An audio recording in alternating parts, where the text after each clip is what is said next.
Hello fiber friends and welcome. My name is Louis Boria, also known as Brooklyn Boy Knits.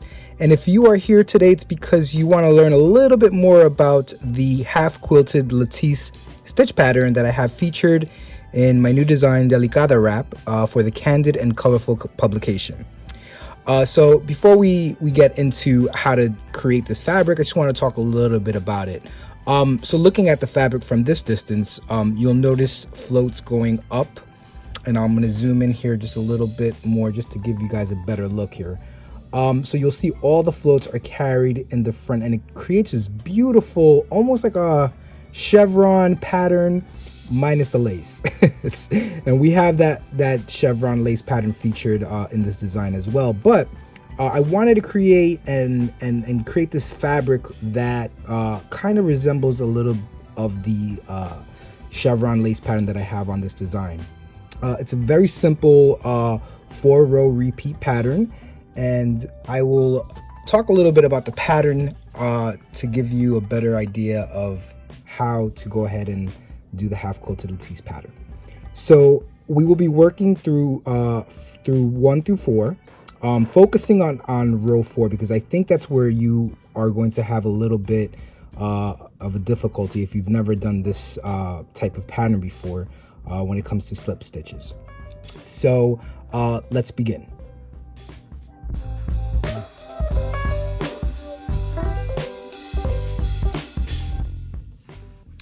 Okay, so here we have a sample that I just started on, just to give you a better look at to what the design looks like. And as you can see here, we got the floats carrying in the front. So this is the right side of the work. This is obviously the wrong side of the work. So let's begin with row 1, which is going to be your wrong side. So for row 1, we're going to slip 1 with the yarn. Let me zoom in here. We're going to slip 1 with the yarn in front.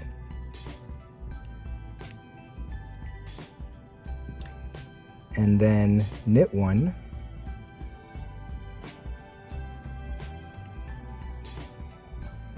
Then we're going to slip 1 with the yarn in front again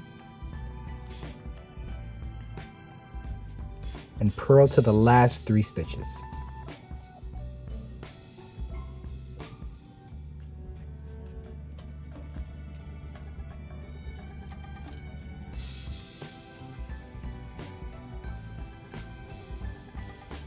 Okay, so I'm just coming towards the end of this row with a few more stitches to go.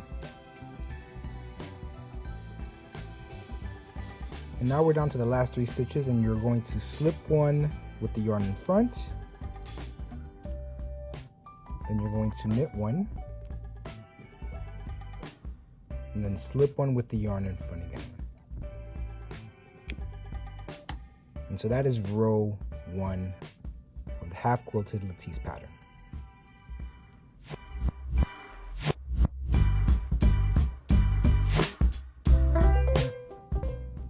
Okay, so now we are going to work on row 2, and as you can see, this is the right side of the work.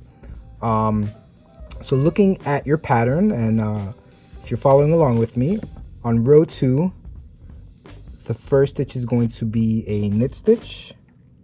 So we're going to knit 1, followed by slip 1 with yarn in front. And then we're going to knit 3. So we got 1, but I'm going to stop here for a second and talk about these first 3 stitches and the very last 3 stitches. So these first 3 stitches here and the last 3 stitches are creating an I-cord edge. So that if you're wondering why the first 3 stitches and the last 3 stitches keep repeating throughout the entire Delicada Wrap pattern, is because we are creating an I-cord edge on the sides. Okay, so going back, so I knit 1, I slip 1 with the yarn in front, and I'm going to knit 3. I already started on the first knit 1, knit 2, knit 3, and now I'm going to bring my yarn to the front, about that, and slip 5 with the yarn in front. So we got 1, 2, 3, 4, 5. I'm gonna bring that yarn from the front. Now bring it back to the needles. Now I want to stop here for a second because I want to talk a little bit about carrying those floats. Now, if you're working all the way up here and you pull really tightly on that, your float is going to tighten up. So what we want to do is make sure that we have loose floats in the front so that when we come back around again, they won't be so tight. So what I like to do is I like to kind of like spread out my stitches a little bit. And so following the pattern, the next stitch is going to be knit 1. Now you'll see the float hanging out there. It's going to be like that until we come back around again. So staying in sequence, we're going to slip 5 with the yarn in front again. 3, 4, 5. Again, I spread that out. Bring the yarn in the back, in the front, knit 1. Bring the yarn to the front again. We're going to slip 5 again. 1, 2, 3, 4, 5. Spread those stitches. Bring the yarn to the front, to the back. Knit 1. And you're going to continue all the way down to the end till you get to the very end of row 2.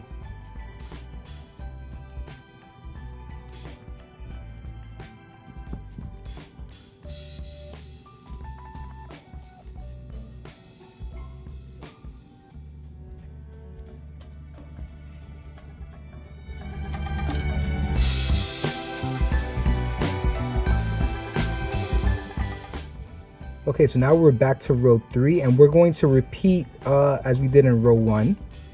And I'll be quick about this because we already did a little demonstration on row 1, but it's the same as row 3 will be the same as row 1, where we slip that first stitch with the yarn in front, knit the next stitch, then we slip the next stitch with the yarn in front again, and we will purl all the way to the last 3 stitches. And for those last 3 stitches, you're going to slip 1 with the yarn in front, knit 1, then slip 1 with the yarn in front again.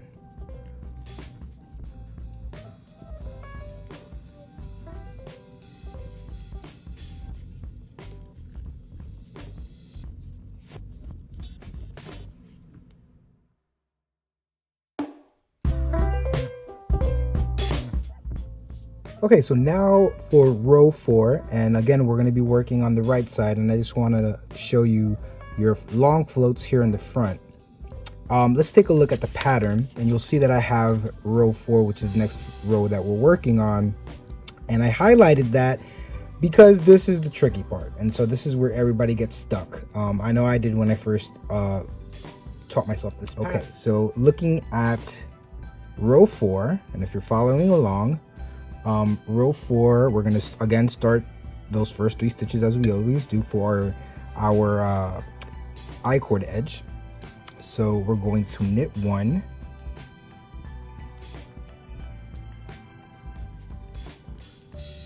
slip 1 with the yarn in front, and then we're going to knit 5. That's 1,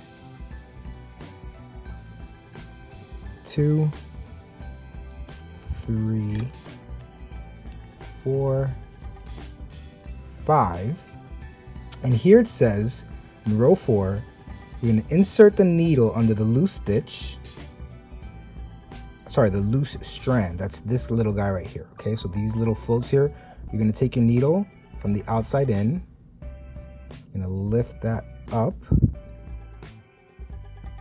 and you're going to knit the next stitch.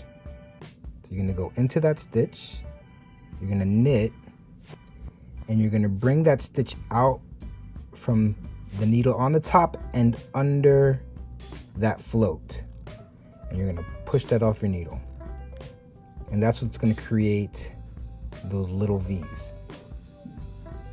Okay, And now we're going to continue in pattern. We're going to knit 5 again. 1, 2, 3, 4, and 5. Again, we're going to take your right needle, the tip of that, and you're going to bring it underneath that float. You're going to go into your next stitch. You're going to knit that next stitch, bring it out from the needle, from the stitch on the top of the needle, and then also from underneath that float. You want to bring it out from underneath that float. It's really important. And you'll slide that out. Okay, we're going to go ahead and continue in pattern. You're going to do this till the very end, to the last 2 stitches. So we're going to go 1, 2, 3, 4, 5. Take the right tip of your needle. You're going to go from the outside in, lifting it up. Go into the next stitch. Knit through, bringing that stitch out from both the stitch on the needle and the underneath the float. Bring it out. Let's do that one more time. 1, 2, 3, 4, 5. Now we're at that point where we gotta bring that float up. Take the tip of your right needle, bring it up, go into the next stitch, bring that stitch out from the top, from the needle on the top here, and also that float, bring it out and under, slide it off.